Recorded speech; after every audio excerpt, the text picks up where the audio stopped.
Hi guys, it's Celine and it's the 20th of April 2022. I will be looking a bit weird because I haven't got my glasses on. I hope you can hear me. Hello, internet. Good to see you again. Or at least, yeah, we know.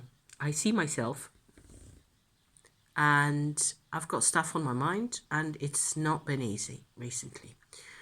Part one is I still have a bit of congestion in my lungs, I think.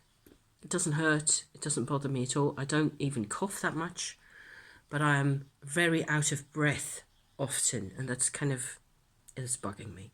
At the weirdest times, I suddenly don't seem to have the oxygen in my body that I need.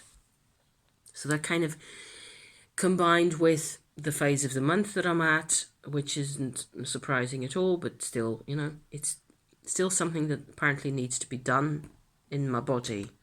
I don't feel very strong at the moment, and that's always tricky.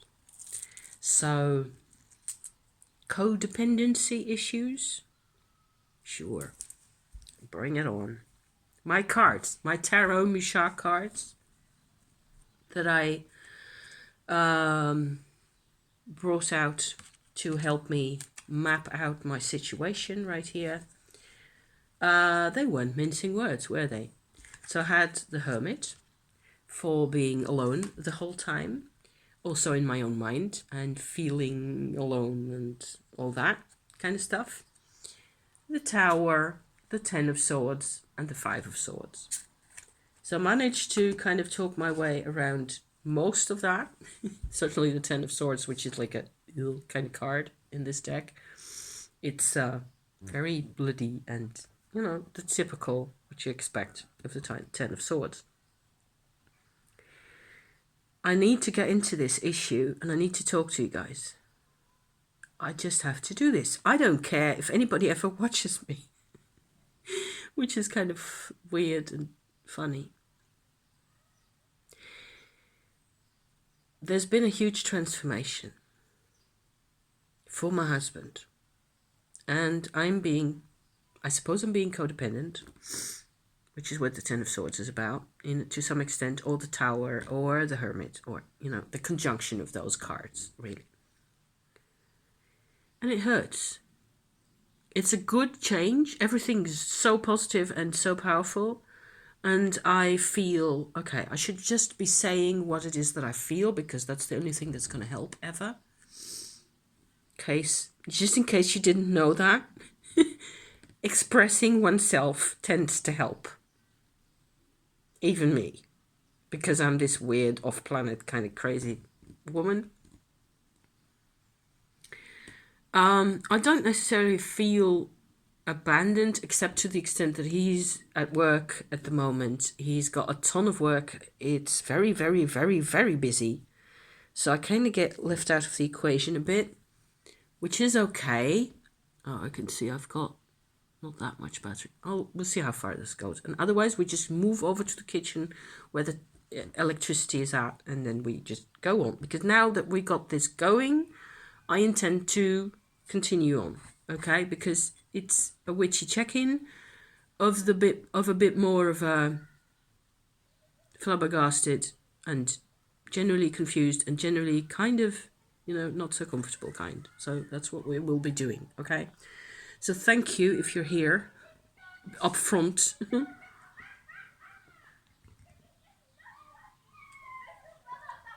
Kids are having a whale of a time apparently. Which reminds me of my fence, the fence around my yard, which is still completely crashed into itself. It needs fixing. It needs somebody to come and fix the yard. It's one of the outside world kind of things at the moment that is also bugging me. And let's not talk about the war in Ukraine and all that. Things need fixing. Things don't get fixed easily.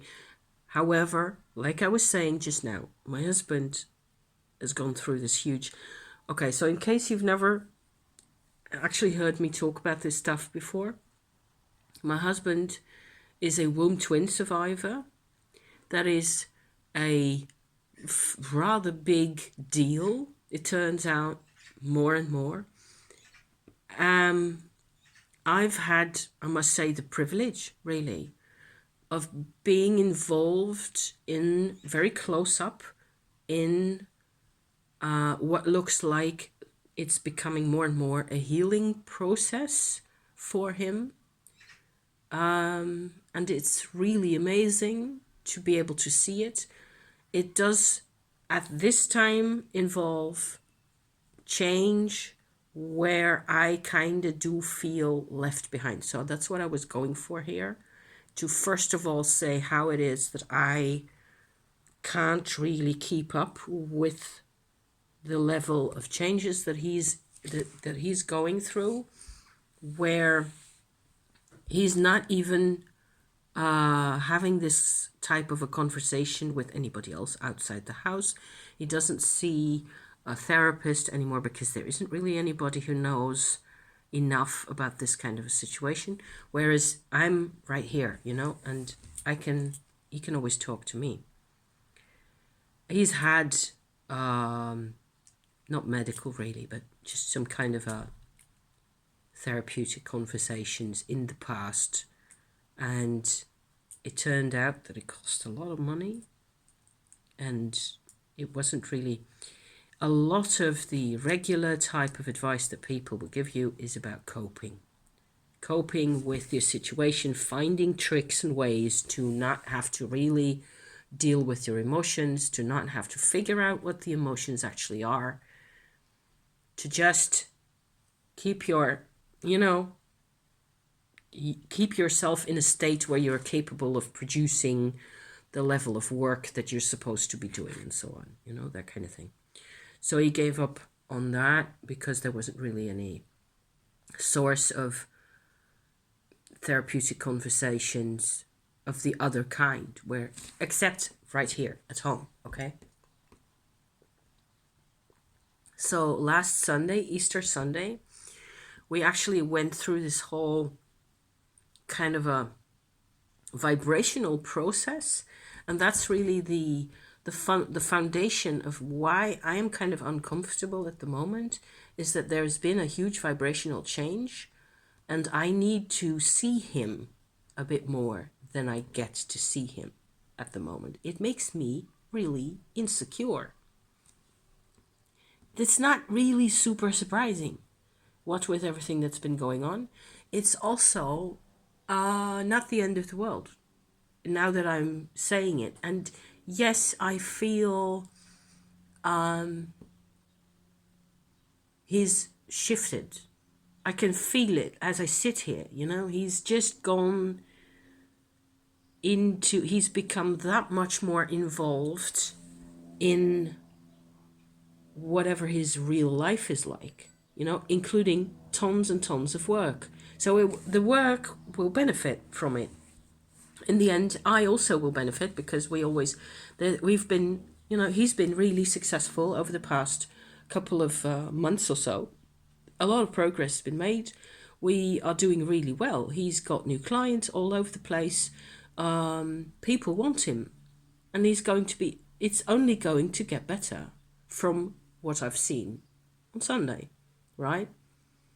That's all what my reason, my logical self is saying. All those kinds of things to reassure me, to reassure myself that whatever is going on is going to be beneficial. And even if it feels weird and it feels like my codependent old self that married his codependent old self back in the day, we've been together for a very long time, okay? So that counts for something as well.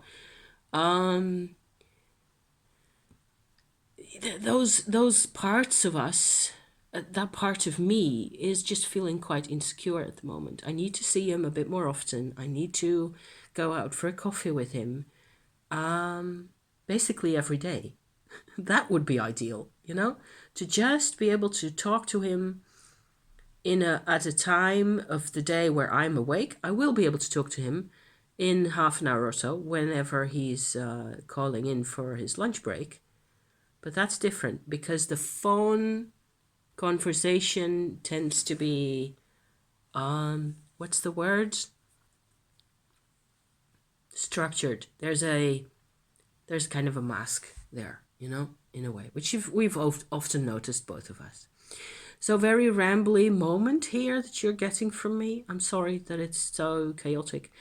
The womb twin survivor thing has had a terrible impact on both our lives.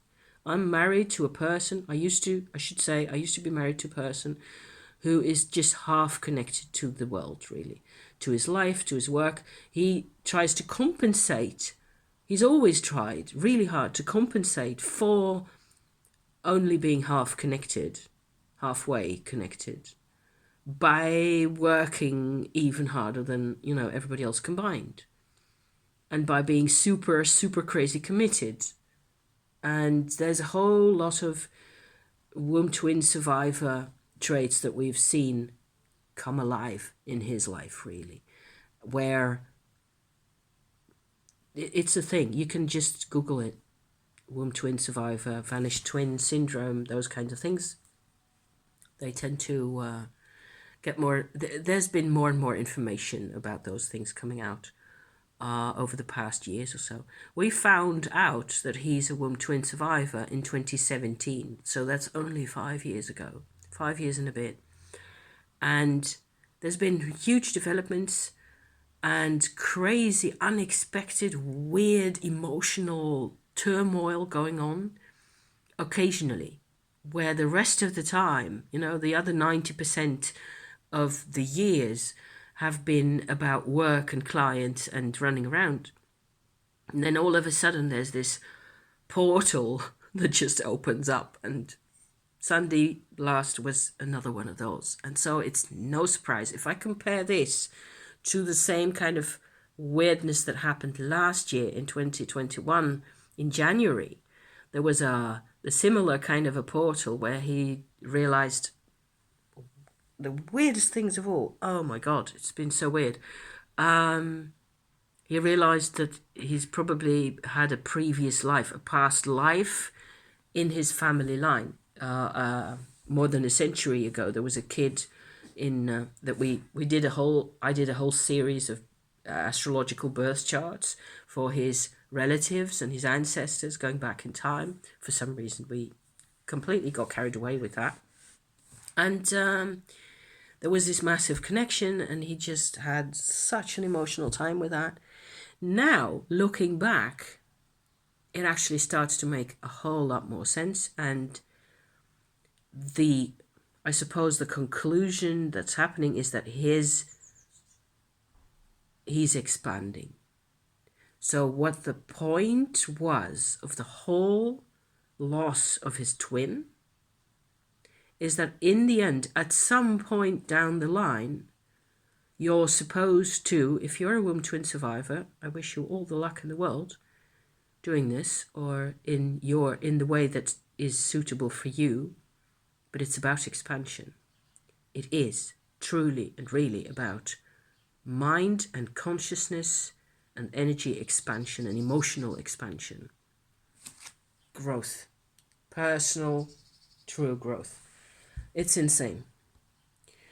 So if I go back in time a bit, in 2017, there was this whole phase in the summer where we had regular discussions during our holiday. We were camping out in France somewhere, and we were having these conversations about what it all meant and what it meant to him, and that you have these on the internet, you have these checklists. I've talked about this a couple of times already, where you can just look at personality traits, lots of them, really, 30 plus, I think, 34, 36 character traits that are really specific to people who've lost a twin, or maybe even more than one, in the case of triplets and so on. It's a lot more common than you think. And it's a really interesting and really painful and really emotional subject. And you sort of access a deep psychological layer as soon as you start thinking about this for yourself. And this is actually the case for you. So, not imagining it, or it's a bit of a puzzle at first to figure out whether this is you. Okay. In the end, it sort of becomes obvious. What you get is you come into contact with a layer of your personality that you just have had no way of dealing with or of expressing before that time. Okay? So you enter a new world. If you lost a twin, it can be that there's nobody who knows about it. It can be that your mother never knew that there were twins in the family going back. It tends to be a phenomenon that repeats through the generations a few times, at least. And there were more twins going back in time, but some of them have only come to the surface, so to speak, quite recently, what with my doing a lot of family tree research. And then, I just ran into them. And you're looking at birth records, handwritten, those beautiful pen and ink handwritten birth records in like a century ago or more, like stuff like that. And it turns out there's a second page and there's a twin there, and they died. They passed away right away or very soon after the birth, actually. And nobody's ever known. Nobody has ever known anything about them. So the more time passes and the more I've studied those traits and the more I've seen what it is in terms of vibration, that there's actually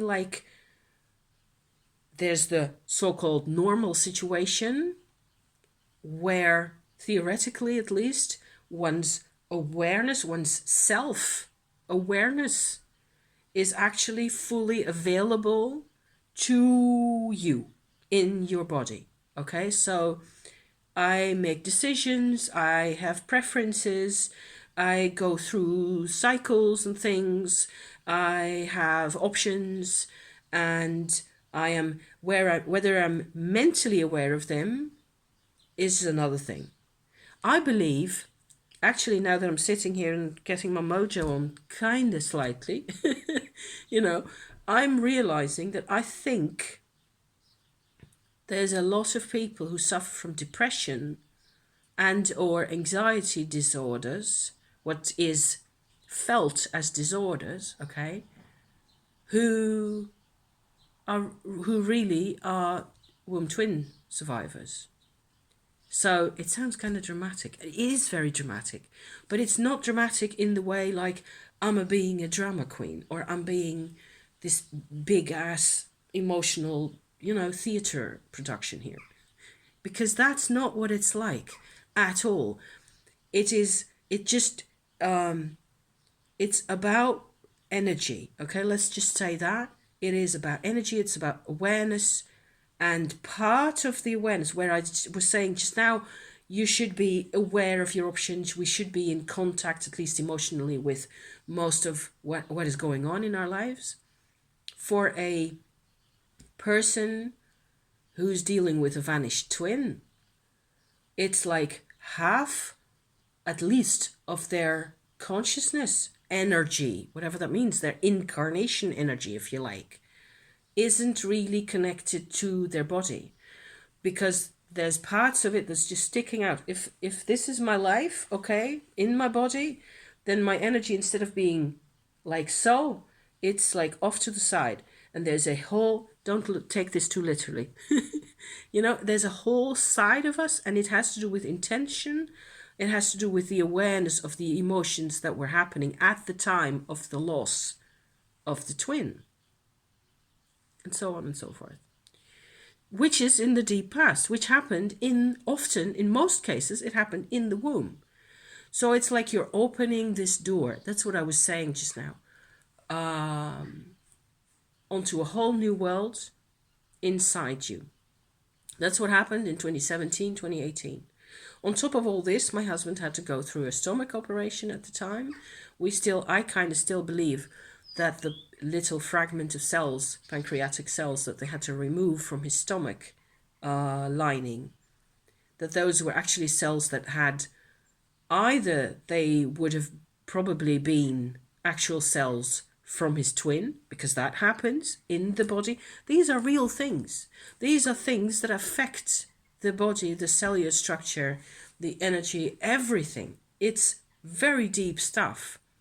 So you're opening up this world to this really deep stuff. My whole emotional setup, not being a twin, a twin, like that, is being dragged along into it as well. It is uncomfortably real. It is you're being thrown into this world where all this stuff is going on. And thank God, really, for the fact that I have a lot of training doing energy work and assessing somehow what incarnation energy is, what that really means, because that's what I'm clinging to. Like this big hippopotamus clinging to the small stick of reed by the side because she's scared of the tiger. Okay? The water tiger that is 2022. It's very emotional and it's affecting me much more than I'm aware. Hence the cards. And it's crazy. And what happened is that my husband on Easter Sunday last, sort of figured out a way that it wasn't what his twin wanted for him to cling to his twin life that much. He wasn't going to be betraying his twin by being fully engaged in his material and social and emotional life on earth as it is, as he has it. So he's gotten a new connection to his earth life just because he sort of chose to do it, to connect with himself that way. And that's all I can say about it, really. I think we did a lot of we did a big ass Lenormand card reading, which actually led to this whole discussion coming out. And this I've always felt that up to Sunday, that is, that there is no other way for him to be. There's no way he's going to be able to change his position, that the loyalty that he feels towards his twin brother is always going to be more important in his life than his loyalty towards me or towards his boss or his clients or anybody else. See?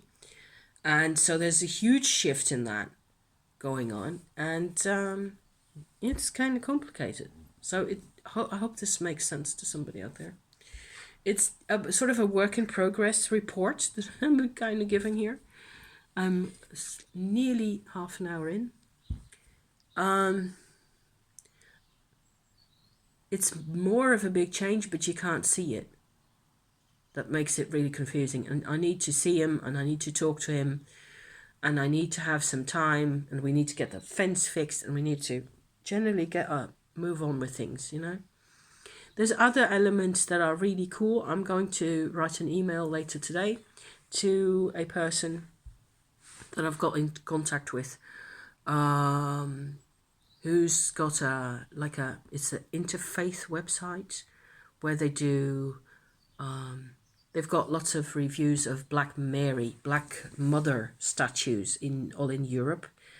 And I thought I'd contribute and show her some, the statue of the sort of a standing Madonna, 14th century, early 14th century statuette that we've got in a town near here that I've visited. I still haven't vlogged there. I will at some point go and show you.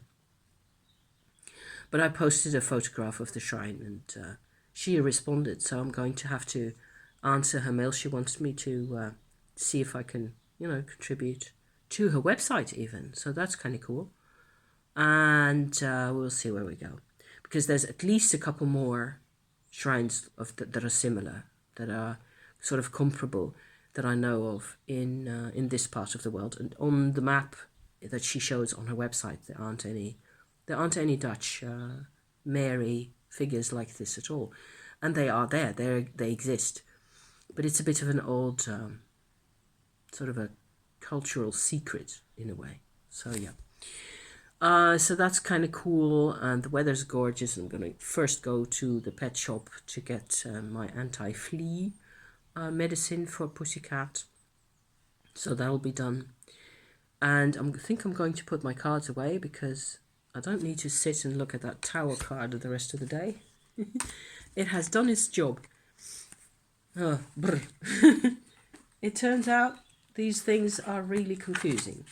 It's still very confusing, and it's confusing even if you know what you're doing. So yeah, which makes me laugh. Gonna finish my drinky. Thank you for watching. I'm gonna keep this slightly shorter than normal, and I'll report back in if and when I get the opportunity. Thank you so much for being here, you guys. I love you to pieces. See you next time. Ciao.